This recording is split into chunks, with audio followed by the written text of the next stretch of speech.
This is the High School Football Preview Show with Mike Wennmacher, Tim Schweizer, Steve Bridge, and Derek Parris on 97.7 and 970 WMAY, Springfield's News and Talk.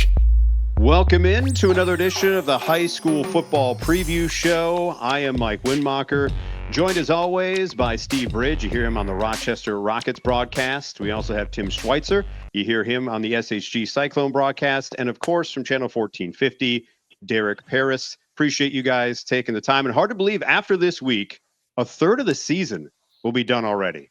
Thoughts on that? The fact that after this week, third of the season done?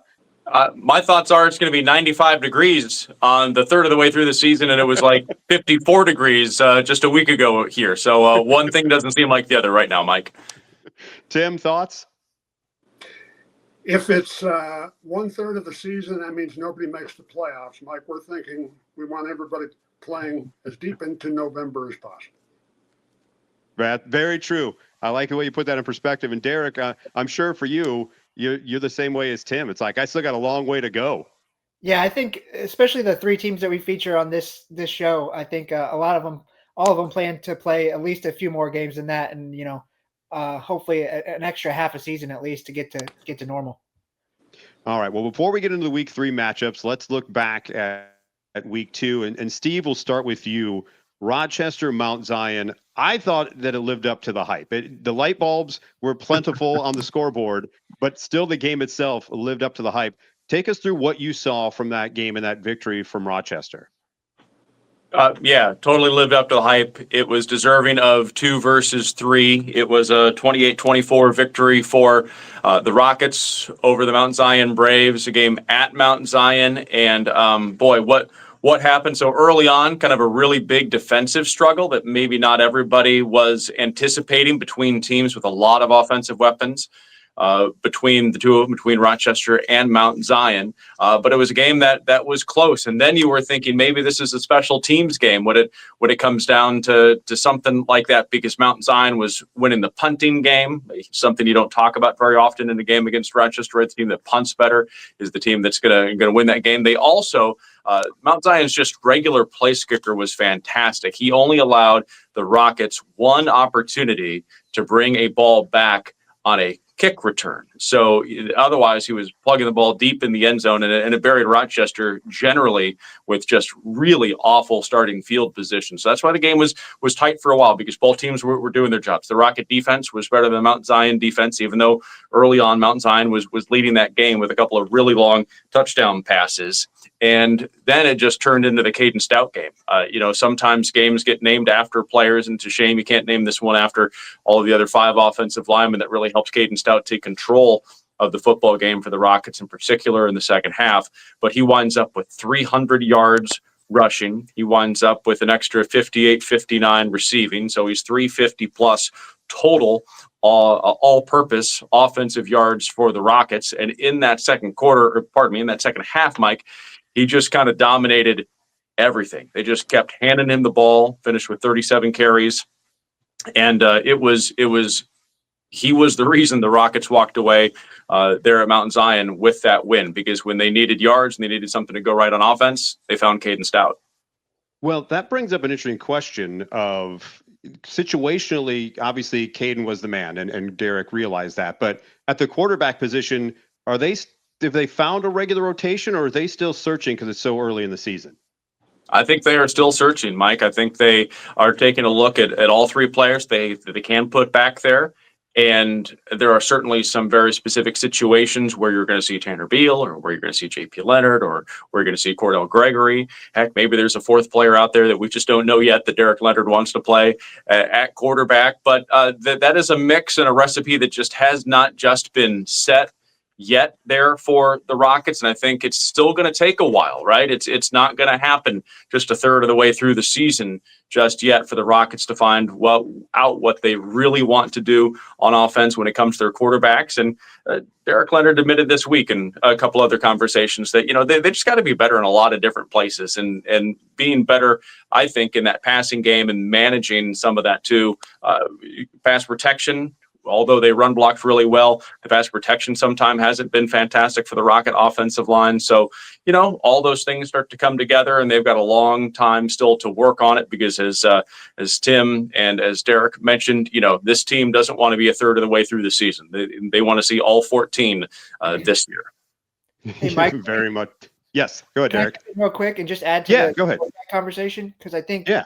it's important to note that Tanner Beal is such a good safety, and especially in that game against Mount Zion, that's where they were getting beat, was Jacob Harvey over the top twice on 2 huge plays to where that was the reason they were trailing. So, I mean, Tanner Beal had to be more focused on defense, especially in that second half, to make sure that didn't happen anymore. And so maybe they switched a little and let JP take some more of those snaps, and I think that kind of threw – maybe the game plan that Derek had in terms of using all 3 of them to say, hey, we got to go with JP more. And then by the time the second half came around, they just realized that, the run game's working and that's going to chew up the clock. So let's just stick with that. And so I think that was kind of a big part of it as well.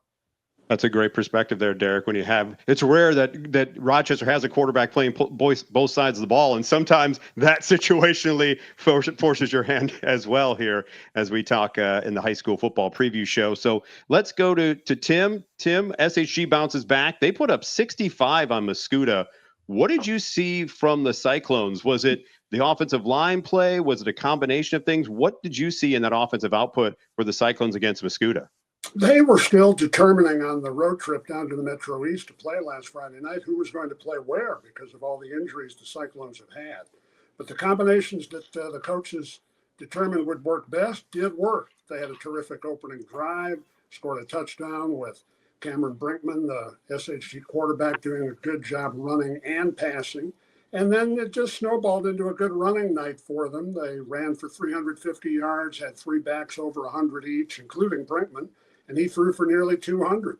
They played pretty well defensively. Mascoutah's a good young team, emphasis on young.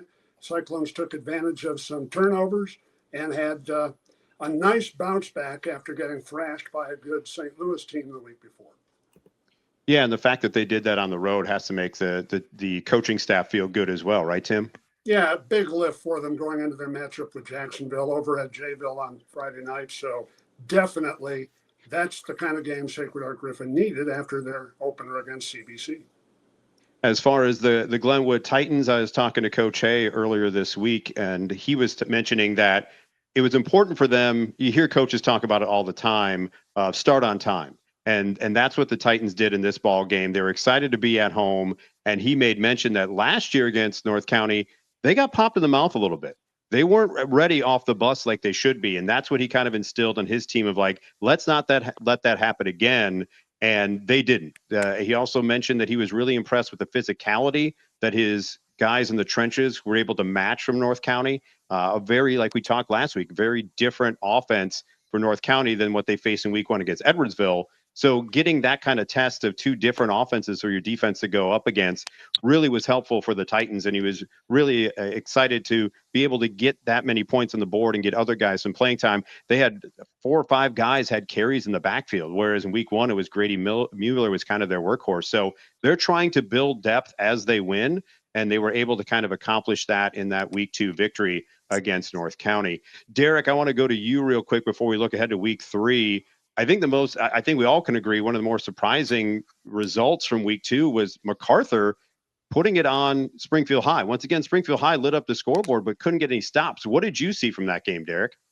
Yeah, it was really interesting because the way we had our cameras set up was I sent Michael over to Decatur or the Maroa area to get Maroa, and I told him, if you're able to leave early, I'm probably going to send you to Memorial because I have a feeling that one might be close. Luckily, it ended up being that way, and so we had an intern there at the beginning, and then Michael was able to get there right around a little after halftime and got plenty of scores. And yeah, it was a matter of neither defense could really stop the other, and it got to the end of the game where you're like, okay, they scored, that's probably it, and it was like, nope, there's still time on the clock. Someone's going to score again, and then it happened again, and then there's a kickoff return. Thomas Jarrett for MacArthur, that was his first start. I'm not sure what happened with their quarterback against Mattoon when they only scored 20 points in the first game, but for him to step in, Coach Spates just raved about how composed he was and how ready he was for that moment where he was able to just kind of run that offense and run the ball in. And so yeah, the MacArthur offense looked great. And when you can keep up with Springfield High, and we've seen Springfield High, twice now, and even in the week 0 scrimmage against U High, really held their own up front. So I think it really put the CS8 on notice that, MacArthur's back, and they're not the team they were last year, to where they're going to be physical, they're going to be tough, and they're going to be a tough game every single week when you play them.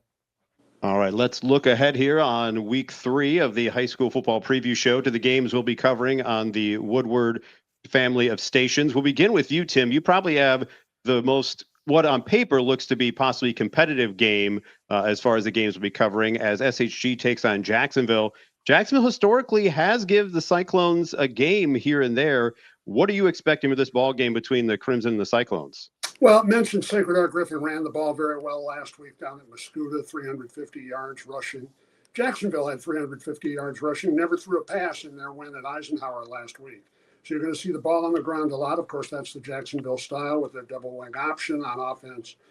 They played a real tough Highland team opening night, had a chance to see that game. And the Crimsons weren't really competitive with them after a first touchdown drive. Highland just bigger, stronger, more experienced. Jacksonville's very young up front. Cyclones are favored in the game, but I'm guessing Jacksonville will find a way to hang around and stay in it, and SHG will need to run the ball well, will need to throw a little bit, and will need their defense to step up.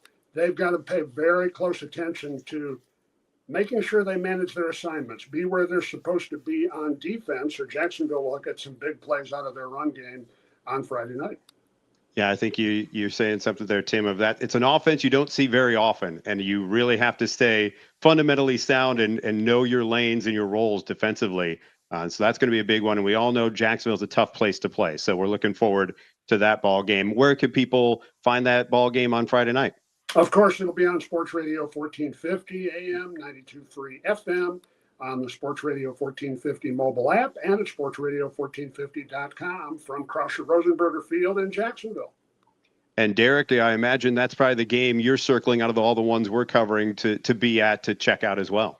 Yeah, that's probably our game of the week. And I'll just say, I sent Michael to Glenwood Edwardsville in week 1, and that turned out to be, kind of the big game, the most exciting game. And then I sent him to that Springfield MacArthur game. So I'm sending him over to Jacksonville. SHG Jacksonville is going to be a good one. I think just real quick, me coming away from SHG's practice this week and talking to a couple of the players and Coach Allison, the quote that stood out from Coach Allison this week was, looking at our injury room and our training room, I think we got a pretty good 11 in there that I'd be willing to start. And so they're really banged up right now. And so that's the big thing, is they're just trying to get healthy, and obviously starting CS8 play. Their big goal is, to win the CS8 last year, because last year, they let that slip against Q&D. So they're focused on that being the first goal of the season is to win the CS8. And this is the first step, obviously a tough road test against Jacksonville. Yeah, anytime you can go into Jacksonville and come out of the victory, you're happy, because it's never an easy place to play. That is for sure. Steve, what about Rochester? Lincoln struggling mightily this year after a couple of years where they're right on the precipice of, they broke the playoff drought and they're 4-5. It seems like a return to what we remember their, ending of their first go around in the CS8. What are you expecting from that ball game between Rochester and Lincoln? Well, it's tough, right? Lincoln, as you said, certainly, Mike, is struggling. They're 0-2. Lanphier, the Lions step up and snap a years-long losing streak against the Railers. That's not exactly something then that leads you to think that this game will be particularly competitive. Now, a couple years back, Rochester played Lincoln in the playoffs, and maybe Rochester took them a little bit for granted just at the beginning of things, and Lincoln had a lead on them for a brief moment. So at Rocket practices this week that Coach Derek Leonard is really trying to get his team ready and prepared, and just to go out there and, another coaching cliche, right? You had one from Coach Hay, showing up on time. But this week, the Rockets just they got to battle the opponent in the mirror. You've just got to be better for yourself. You've got to be better for your team. You've got to make sure that you take things seriously against an opponent that, yes, you should probably take the victory on and just move on through week 3. So it'll be addressing a lot of the little things that haven't gone right still this year for the Rockets, and then just personal improvement across the board. Now I sound like a football coach here telling you what their game plan is. But, another thing is going to be, it's just continued defensive improvement. That defensive line allowed negative 30 yards rushing against Mount Zion and the linebackers, the defensive crew. And they had something like 6 sacks and 2 tackles for loss, 12 quarterback pressures. So as that defensive unit, in particular, that kind of front 7, just continues to improve and get better, that'll be something the Rockets want to work on this week against Lincoln, in a game that the Rockets certainly hope is kind of over with quickly, and then they get to add to their depth. Second team and third team starts to come in and get some valuable minutes, so they don't wind up like Rochester, they don't wind up like SHG and have a bunch of injuries to contend with. And I'm going to sound like a broken record when it comes to Glenwood and Eisenhower, because what you just said, Steve, is exactly what Coach Hay told me earlier this morning when I was talking to him. Of the message to the team this week is, to your point, you're battling the person in the mirror. All right, that was on me. I'll reset. We're all back. My internet went bad for a second, so I'll reset. We'll edit there. All right, here we go. So yeah, both teams want to get out, get an early lead, and get that second team in and maybe add some depth. So Steve, where can the people find the Rochester game on Friday night? 97.7 FM on the WMAY app and streaming at WMAY.com. And for the Glenwood game, it's 9:70 a.m. And also you can find it on the app and on the stream as well. Gentlemen, always appreciate the time. I always look forward to every Thursday, this high school football preview show. It's a lot of fun. Best of luck with the broadcasts, and I'm looking forward to talking about week 4 coming up here next week. See you next week. Thanks so much. Catch the high school football preview show live every Friday night at 6 on 97.7 and 970 WMAY. Listen to the podcast and watch the replay online at WMAY.com.